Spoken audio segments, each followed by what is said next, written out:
Thanks. Accusations of dirty politics in Lancaster after that city's mayor labeled a city council hopeful as a gang candidate. And tonight, this isn't the first time Mayor Rex Parris has come under fire for his comments, but this time it has triggered a political firestorm.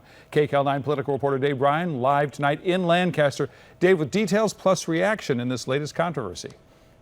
That's right, Ken. It'll come as a surprise to absolutely no one that politics is a rough and dirty game, and here at Lancaster City Hall, they play hardball.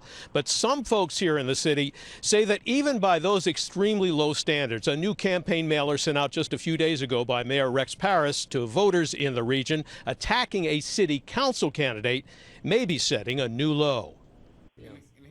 Here's the mailer, which has been attacked as racist and outrageous.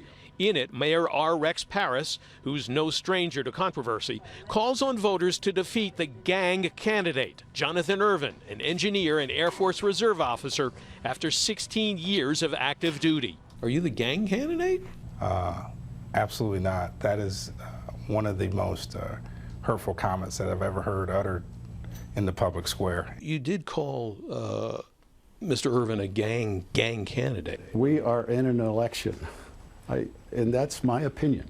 It is absolutely my opinion that if this particular candidate gets elected, we will have a much more difficult time controlling gangs. The mayor argues that his crackdown on gangs reduced the gang shooting death toll in the city from 23 in 2008, when he took office, to 0 in 2011.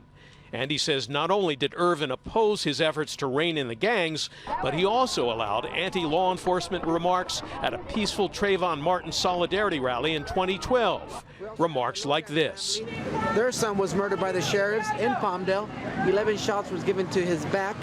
But now the reporter who broke the story for the Antelope Valley Press told me one of those who made such remarks was appointed by Mayor Parris to a city commission and has now resigned. Anything else you need from us? That'd be it. We just want to make sure no kids get hurt. We got a lot of children. That's just why make we're sure gonna do everybody all gets that. across the street fine. Yeah.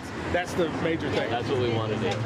Irvin, seen in this video having a congenial conversation with sheriff's deputies just before the march and rally began, says he never heard any such remarks at the march and wonders why it took the mayor so long to speak out if he was so upset about the anti-law enforcement remarks. But it's taken the mayor 2 years sending out a political hit piece to stand up on this issue.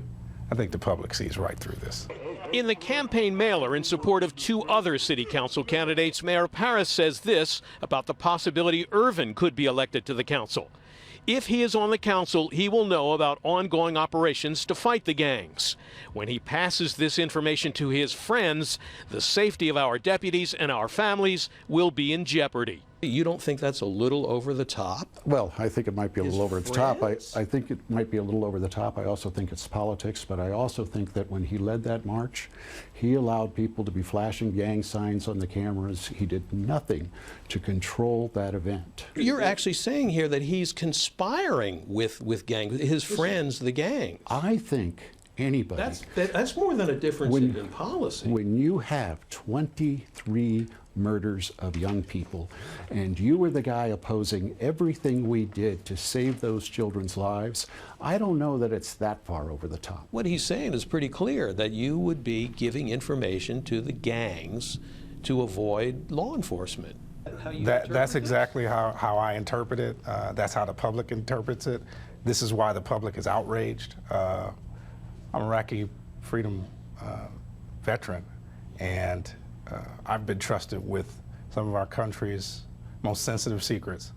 And to say that I would put public safety at risk and give information to the criminals is an insult to me. Our community is safer without him. Our children are safer without him. Now, should I have used a different word? Probably.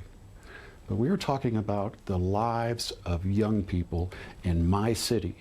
And if it means I have to use a word that maybe I shouldn't have, I'm using it. Now, the election here is on April 8th, an election, by the way, that probably would have gone little noticed except for this controversy. We're live in Lancaster. Dave Bryan, KCAL9 News.